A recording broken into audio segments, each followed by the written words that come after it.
Hello mga mare! For today's mini vlog, ito nga at maglilinis nga ako ng aming kwarto. Pero syempre, bago yan, uunahin ko nga muna itong aming foam mattress. Ako din kasi mga mare, yung tipong pag nagpalit nga ako ng sapin at punda dito sa aming kama, ay kailangan mo nang ma-vacuum yan. At kung nakikita nyo nga yan, parang latak-latak yan sa aming foam mattress. Ay, syempre, gawa yan ng mga anak ko.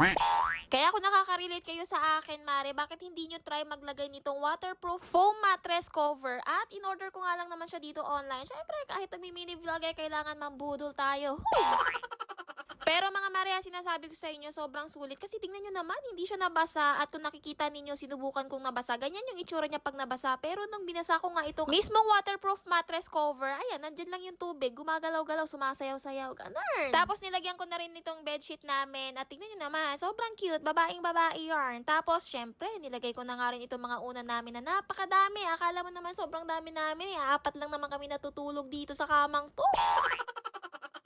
Ba mga mare, o kayo din, na ganito din kadami yung mga unan, o Diyos mio. So ayan mare, kung napapansin niyo, since birth ng mga anak ko, yung aming foam mattress talaga is nasa sahig lang. Syempre for safety na din nila na baka mahulog nga, kakagapang, ganyan, pero since malalaki na sila ngayon, 8 at magsi 7 years old, ay mare, wala pa rin kaming bed frame hanggang ngayon. Kasi tingnan nyo naman itong kwartong inuupahan namin. Sakto lang talaga sa 4 na tao at yung mga drawer cabinet namin. O diba, may space ka pa ba dyang maglagay ng bed frame? At akala ko nga din mga mare na habang buhay na nga lang din kami talaga mangungupahan ng aking pamilya. Pero grabe, nang mapapa-thank you Lord ka talaga sa lahat ng nangyayari dahil naging susi talaga itong social media. Para matupad nga namin yung pangarap naming dream house and kung dito nga sa isang kwarto lang kami nagsasama. Pero pagka nagawa na nga ang aming dream house, may tagi-isang kwarto na nga yung mga junakis ko. May pa-master's bedroom pa nga ang marin nyo. Wow. At sa mga nakakapanood nga ng mga dream house update ko, ito nga yung aming master's bedroom. Grabe. Talaga din naman para pa rin ako nananaginip mga mare na hindi ko pa rin talaga lubos sa kalain na magkakaroon na nga kami ng sariling bahay. At sa mga hindi pala nakakaalam mga mare na simula bata pa lang talaga ako nangungupahan na kami ng bahay. Kaya ganito na lang talaga yung feeling ko mga mare na sobrang saya kasi yung pangarap lang noon unti-unti nang natutupad. Sa totoo lang din kasi talaga mga mare, kahit naka-regular work kami nung asawa ko, hindi pa rin talaga kami makaipon ng sapat dahil syempre may mga binabayarang bills, bahay, and yung pang araw-araw namin. Kaya ang laking tulong talaga nitong pagpasok ko sa affiliate and ito nga pagva-vlog na yung dating pangarap ko lang, dito ko pala siya matutupad. O siya mga mare, bibitinin ko muna nga kayo sa buhay ko. Ay,